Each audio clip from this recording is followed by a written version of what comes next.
Hello, all you coin-loving, coin-collecting, coin aficionados out there, and once again, we're looking at an Australia coin, the 2006 50-cent coin.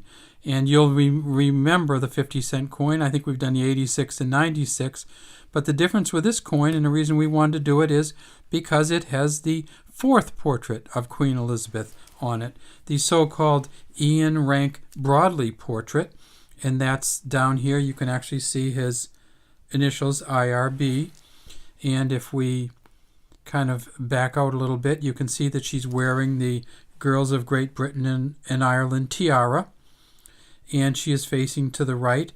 So this fourth portrait, I believe she was 77 years old in this portrait, and as you can tell, she's still going strong as of the date of this video.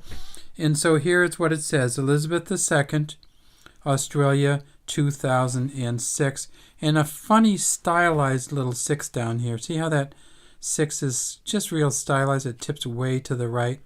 Kind of an interesting way to do it. When I get that close, you can see that this is another of the dodecagonal 50-cent coins, a smooth edge but clearly 12-sided. And then when we get to the back, you can see the beautiful engravings that Stuart Devlin did for this series of coins.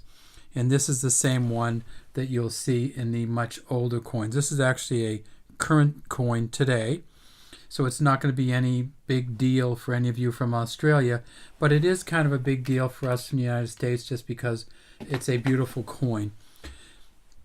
If we look on the coin, we see there's a kangaroo on this side, and right over here, and there's an emu over here standing, and you can see the legs.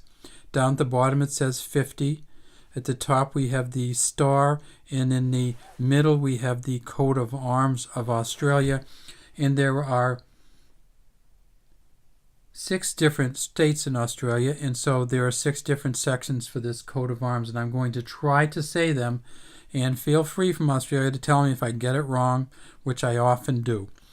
On the left here, what we see is the Cross of St. George with lion and stars from New South Wales.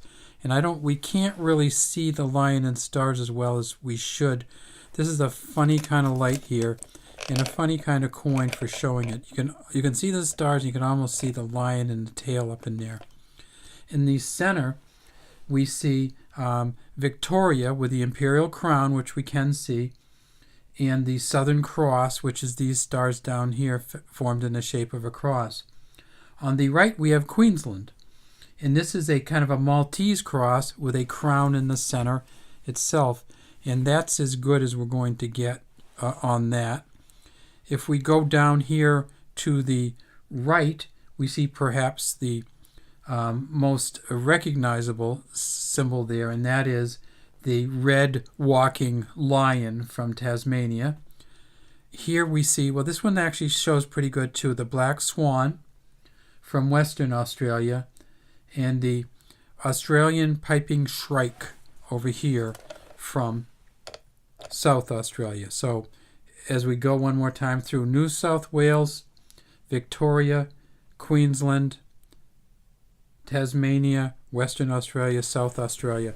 And that's what we have for all the different symbols on the shield. And as we get it back down, we just see there's flora and fauna. There's these wavy lines.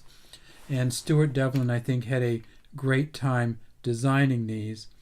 And this coin is a copper nickel coin, 15.55 grams in weight, 31.51 millimeters, and 2.55 millimeters in thickness.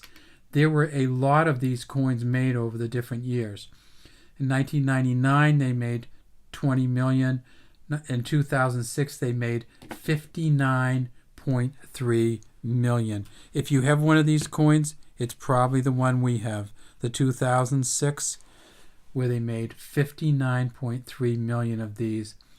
This is not going to be of any value in almost any shape. If you get the very fine, it's worth about $1, maybe a little under $1 US or $1 US. But there were just so many made. When you start making 59 million of an Australian coin, anybody that wants one can have one.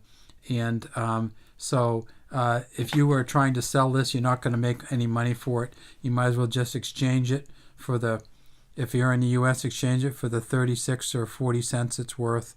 And if you're in another country, just exchange it with an Australian for your local currency.